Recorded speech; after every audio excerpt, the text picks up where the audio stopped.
meow, meow, meow, meow, meow, meow, meow. Ay, Joanna, wag mong paglaruan yung pusa pag ikaw kinagat ngan. May injection ka. Gusto mo may injection? Ayaw po. Oh, bitawan mo yung pusa. Meow, meow, meow, meow, meow, meow. Ay, punyita talaga. Hi, Mars. Hello, Mars. O, anak, andyan si Nina mo. Anong dapat gawin? Mag-bless. Oh, ito na ba yung anak mo? Ang ina, yung sumiro ng halaman ko eh. Ay, baka ibang bata yung Mars. O, ano pang gagawin, Jepoy? Manghingi ng pera tapos ibigay po sa inyo. Hoy, Luana, tago ang tsinelas ni Jepoy. Dali, dali. Sige, sige, sige. Wait lang, tago mo. Oy, nasa na yung tsinelas ko? Tinago nyo na naman eh. Uy, nasan daw tsinelas ni Jepoy? Wala sa akin, Jepoy. Wala sa akin yun. Nasaan na yung tsinelas ko? Oh, bahala kayo dyan. Basta wala sa akin yun. Pex man, mamatay ka man. Subong ko kayo kaya makapag di ko yun nakita. Sa yung tsinelas ko. Uy, Jepoy! Ano ba naman dyan, Joanna? Matulog na ka ng gugulo ka pa. May sasabihin na ko, Kuya Jepoy. Si Jollibee, nagmamulto siya. Sabi ito sa napanood kong vlog, kapag daw kinain mo yung Jollibee ng 3 AM, mumultuin ka ni Jollibee. Sus, fake lang yan.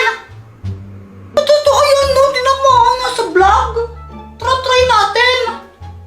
Pag ako nagpahamak na naman dyan sa mga pinagkagawa mo, ha? O sige, para malaman natin kung totoo yun. Ano, gawin natin, kumain tayo ng Jollibee na 3 AM. Tingnan natin kung mumultuin tayo ni Jollibee. Ay, ayoko nga, fake lang naman yan eh. Takot ka lang yung Kuya Jepoy eh. Ha? Hindi! Ayaw mo kayang gawin? Ano kasi, fake lang. Sige, kung magtapang ka, edi gawin natin. O sige na! So guys, ito, kakain tayo ng Jollibee ng 3 AM. Pero munting paalala lang, huwag yung kakain pa sa bahay ninyo ha. Lalo sa mga bata.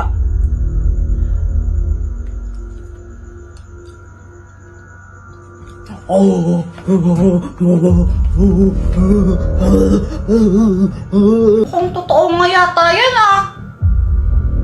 O, di pa sabi sa'yo eh.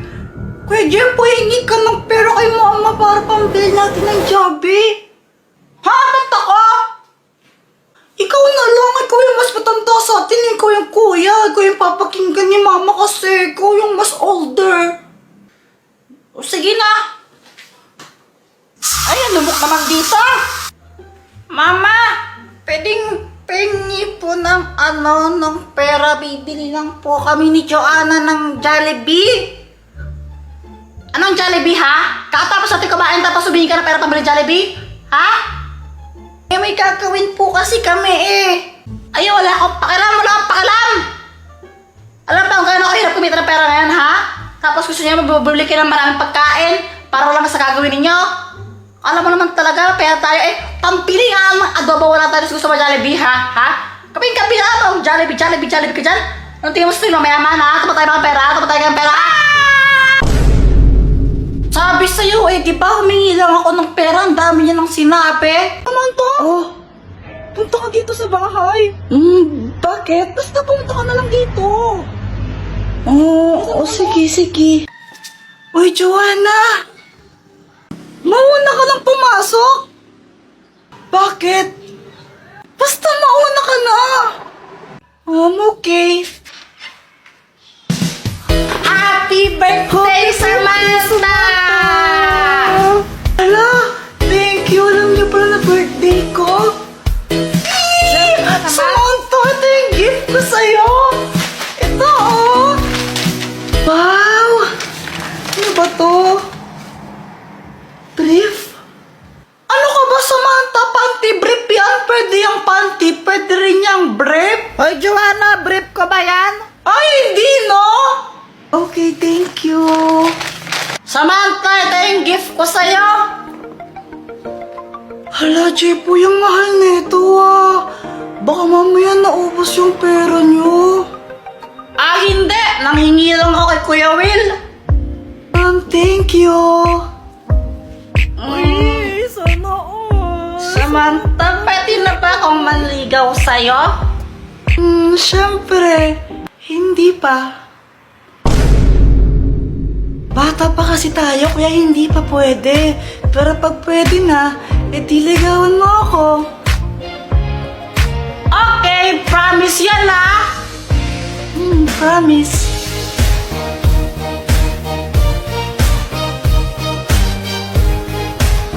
Pwede po ba kung humingi ng 15,000?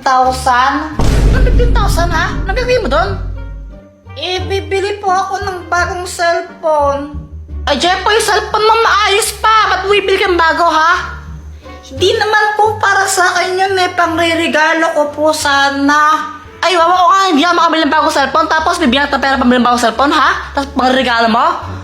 Pangre-regalo ha? Ano ka? Santa Claus? Pati mo lang bigyan ng pante o kaya ng mag. Diyos ko.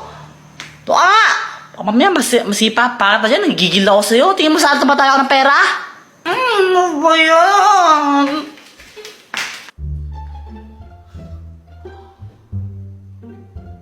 Hello? Hello, Kuya Will? Bakit? Pengi po ng 15,000. Anong gagawin mo sa 15,000? Bibili po ako ng bagong cellphone. Sige na po, bigyan mo po ako ng 15,000.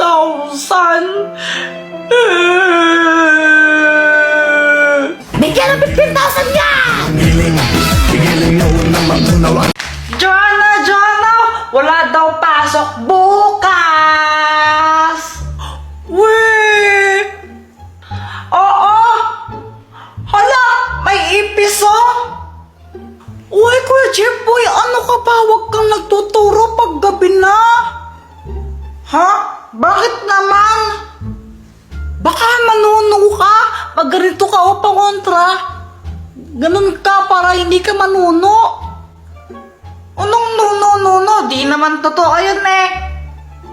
Ano ka ba totoo yan, Kuya Jeffoy? Bahala ka nga. Pagjo-joke lang yung mga tito natin kapag sinasabing nila yan, patakot sa atin, pero di naman totoo. Ay nako, Jeffoy, totoo yan, mga nuno-nuno na yan. Weh!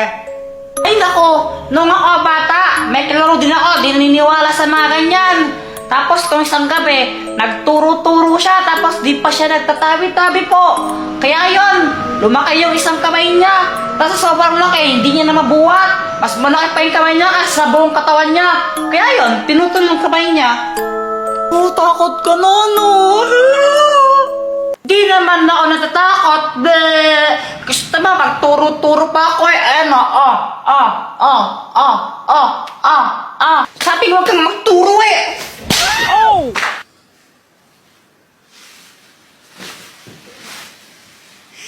Hala? Nakatulog pala ako. Saan yung cellphone ko? Naman naiwan pa ata sa baba.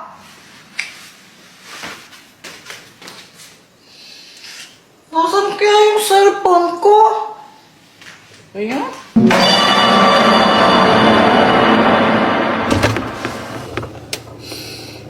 Wala din naman dito. Wala din dito. Saan na yun?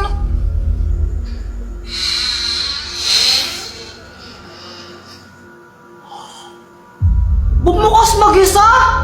Wala pa na yun?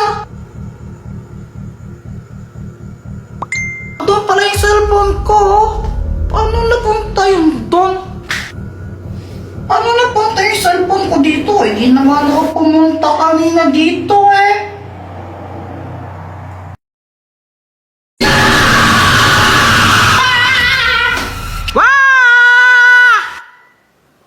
Panaginip lang pala, buti na lang. Oh, Jeffoy, buti gising ka na. Oo nga po eh, sama ng panaginip ko, nanuno daw po ako. Ako rin feeling ko nanuno ka. Ha? Ano pong lumaki sa akin? Yung ano lang, yung Kwan, yung ano, nagjo-joke lang po ata kayo eh. Anong lumaki po sa akin? Jepoy, ito ang mahiwagang bato. Anong kayang gawin niyan, Dr. Kwak-Kwak? Kapag nilanok mo to, magkakaroon ka ng pambihirang kakayahan. Magkakaroon ka ng mga superpowers gaya ng paglipad, super strength, at super speed.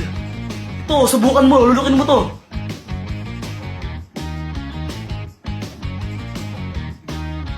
Sige, lulukin mo na. Dr. Kwak-Kwak, gusto ko sana may inumin, baka mabaknal ako eh. Gusto naman, ito tubig oh. Oh, Ayoko ng tubig, gusto ko Yakult. ano? Arte mo naman. Gusto ko Yakult. Ito na oh. Diyos ko naman itong batang to, napaka-arte. Oh, Yay!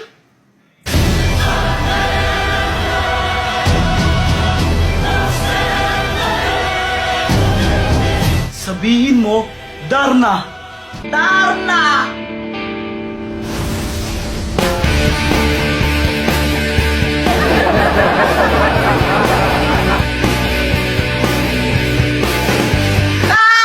Ba't naging babae ako?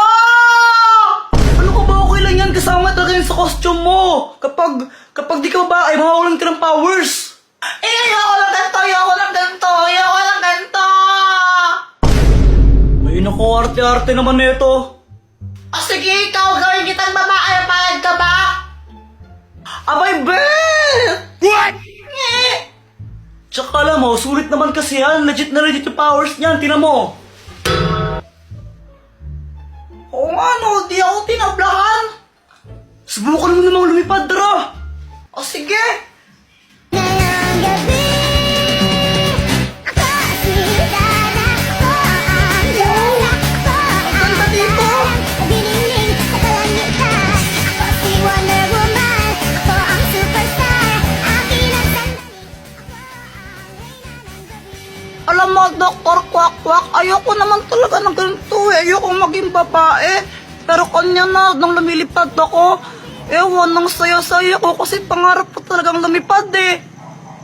Sabi sa'yo, magugustuhan mo rin yan eh. Teka, may naramdaman ako, nasa panganib sila, mama. Tulungan mo sila. Diyos ko, kuya, wag niyo naman kaming sasaktan.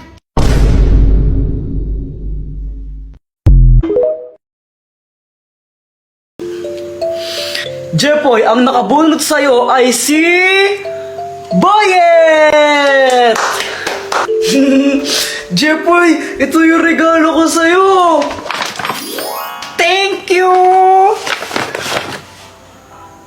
Talaga, Boyet, pasa na naman? Kakainin si Jepoy. Salit na magpasalamat siya kasi binigyan ko siya ng gift. Nagreklamo pa siya. Pero syempre, mabait ako kaya ngumiti na lang ako nung nagreklamo siya sa akin. Alam nyo ba, kahit sa school pag Christmas party namin tapos may exchange gift, laging mag yung binibigay sa akin yan na ni Boyet. Di na siya nagsawa sa pagbibigay ng mag. Pagkatapos niya magreklamo, nagpakita siya ng mga nakakatakot na behavior. Bigla na lang siyang nanginginig habang hawak yung mag na binigay ko sa kanya. Jepoy, na ginagawa mo, napapaliw ko na. Tapos, niyaya niya pa ng suntukan yung mag. Sinusuntok-suntok niya tapos sabi niya suntukan daw sila. Basta wala na akong pakialam sa kanya. Sarili lang niya kasi iniisip niya. Oh, basta nakakainis siya. Bad siyang best friend.